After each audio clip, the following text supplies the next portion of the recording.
বানৰ সমান্তৰালকৈ ৰাজ্যৰ ভিন্ন প্ৰান্তত প্ৰবল খহনীয়া তেজপুৰ চহৰৰ গাতে লাগি থকা কালিবাৰী অঞ্চলত ব্ৰহ্মপুত্ৰৰ খহনীয়া গছৰ ডাল পেলাই খহনীয়া প্ৰতিৰোধৰ চেষ্টা প্ৰশাসনৰ যিকোনো মুহূৰ্ততে ব্ৰহ্মপুত্ৰত জাহ যোৱাৰ আশংকা কালিবাৰীৰ জনবসতিপূৰ্ণ অঞ্চল ব্ৰহ্মপুত্ৰৰ খহনীয়া হোৱা স্থানৰ পৰা মাত্ৰ 100 মিটাৰ দূৰত্বত আছে জনবসতিপূৰ্ণ অঞ্চলটো আমাক এই সন্দৰ্ভত সবিশেষ জনাব অৰ্ণৱ নাথে হয় ৰাজ্যত এতিয়া চৌদিশে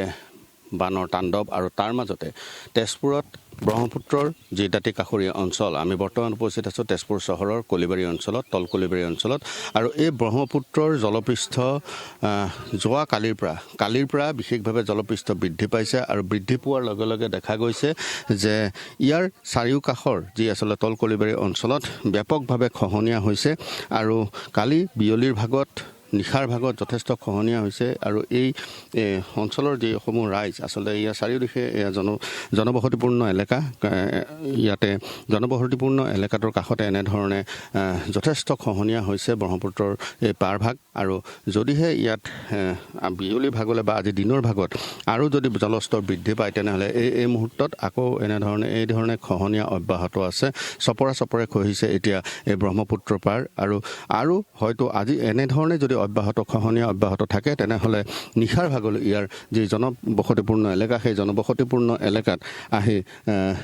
ব্ৰহ্মপুত্ৰই এইখিনি হয়তো ইয়াক সামৰি লৈ যাব পাৰে এনেধৰণৰ আশংকা কৰা হৈছে আৰু বহুকেইডাল গছ ইতিমধ্যে এই ব্ৰহ্মপুত্ৰ বুকুত কালিৰ বিয়লিৰ ভাগৰ পৰা জাহ গৈছে ইয়াৰ স্থানীয় লোকসকল আছে তেখেতসকলৰ পৰা আমি জানিবলৈ চেষ্টা কৰিম যে কেতিয়াৰ পৰা বাঢ়িছে পানীটো আজি 1 মাহৰ আগৰ পৰাই বাঢ়িছে শুকাইছে এনেকৈ আছে আৰু এতিয়া আপোনাৰ পানীটো ধৰক এই বালি চাপৰিটো মানে যিমান এইফালে বাঢ়ি আহিছে তিমান পানীটো আমাৰ এই কলিবাৰী মানে গাঁৱৰ ফালে ঢাকা মাৰিছে ঢাকা মাৰি পেলাই এনেকুৱা পকনীয়া লাগি ৰাতিপুৱা সময়ত পকনীয়া লাগিছে সন্ধ্যা সময়ত ঠিক আপোনাৰ 4টামান বজাৰ পৰা খহনীয়া লাগিব আৰম্ভ হৈছে লাগি মানে আপোনাৰ এনেকুৱা হৈছে এটা ডাঙৰ মানে ঠাই মানে বহুত বহলকৈ ঠাই আচলতে বহি গৈছে লাহে তাৰ মানুহখিনি মানে আহি চাইছে যে এতিয়া আমাৰ ইয়াতো উপায় নাই আমি কিবা কৰিবলৈ ফোনাফোনি কৰিছে যে আমাৰ ইয়াত এতিয়া খহনীয়া লাগিছে চৰকাৰৰ পৰা কি উপায় কৰে আমাৰ আহি পেলাই আমাৰ এইখিনি মানে ৰক্ষণাবেক্ষণ দিব লাগে এতিয়ালৈকে কিবা ব্যৱস্থা লৈছে এতিয়া ব্যৱস্থা লৈছে আমাৰ ছাৰ আহিছে MLA ছাৰো আহিছে আমাৰ এই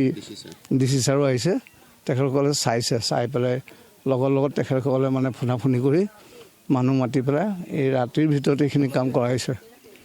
আৰু আমি দেখুৱাব বিচাৰিছোঁ যে এটা বিপদসংকুল পৰিস্থিতিৰ সৃষ্টি হৈছে আৰু এনেধৰণে যদি খহনীয়া অব্যাহত থাকে যদিও ইয়াতে গছৰ ডাল দি এনেকৈ জীয়াই তাঁৰ দি বান্ধি থোৱা হৈছে গছৰ ডাল দি কিছু সময়ৰ কাৰণে এই খহনীয়া কিছু ৰোধ হৈছে কিন্তু যদি এনেধৰণে অব্যাহত থাকে হয়তো বিয়লিৰ ভাগলৈ ইয়াত যি জনবসতিপূৰ্ণ এলেকা সেই জনবসতিপূৰ্ণ এলেকাত ক্ষতি সাধন কৰিব পাৰে আৰু ইতিমধ্যে জিলা আয়ুক্ত ইয়াত আহি উপস্থিত হৈছেহি আৰু তেখেতে আৰু তেজপুৰৰ বিধায়কগৰাকীও আহি এই স্থানত আহি উপস্থিত হৈছেহি গতিকে আমি আৰু ব্যক্তি আছে আৰু বহু ব্যক্তি আছে তেখেতৰ পৰা আমি জানিবলৈ চেষ্টা কৰিম যে আচলতে যদি এনেধৰণৰ অব্যাহত থাকে হয়তো যিকোনো মুহূৰ্ততে আপোনালোকৰ ঘৰ যিহেতু কাষৰীয়া যিকোনো মুহূৰ্তত গৈ পেলাই হয়তো ইয়াত পানীয়ে আপোনালোকক সামৰি ল'বগৈ পাৰে নিশ্চয় যিটো পানী গৰাখহনীয়া আছে তেনেকৈ আমাৰ ঘৰো ভয় লগা পৰিস্থিতি হ'ব এতিয়ালৈকে কি ব্যৱস্থা হৈছে এতিয়াতো খহনীয়া আছে তথাপিও অকণ ৰোধ হৈছে অকণ মানে ঠাণ্ডা হ'ল আৰু খহনীয়াটো আগত কালি সন্ধিয়া যিটো খহনীয়া হৈছিল এইটো খহনীয়া এতিয়া নাই বৰ্তমান কিমান দূৰ বালি খান্দি লৈ গুচি গ'ল এঘণ্টাৰ ভিতৰতে গোটেই 1 বিঘা মাটি লৈ গ'ল বুলি ক'ব পাৰি এঘণ্টা নহয় আধা ঘণ্টা বা এঘণ্টা এতিয়াতো খহনীয়া হ'ব পাৰে কাৰণ পানীয়ে খুন্দিয়াই আছে এইফালে খহি আছে আৰু নিশ্চিতভাৱে এটা কথা ক'ব লাগিব যে যদিও এনেধৰণৰ ব্যৱস্থা গ্ৰহণ কৰা হৈছে, ইয়াৰ স্থানীয় ৰাইজে ইয়াতে প্ৰশাসনৰ সহযোগত এনেধৰণে এক ব্যৱস্থা গ্ৰহণ কৰিছে। গছৰ ঠাল ঠেঙুলি দি জীয়াই টায়াৰ দি বান্ধি কিছু খহনীয়া প্ৰতিৰোধৰ চেষ্টা কৰিছে, কিন্তু এয়া কিমান দূৰ সমীচীন হ'ব বা খহনীয়া প্ৰতিৰোধ হ'ব নাই সেয়া সময়ে ক'ব। কিন্তু যদিহে এই হাৰত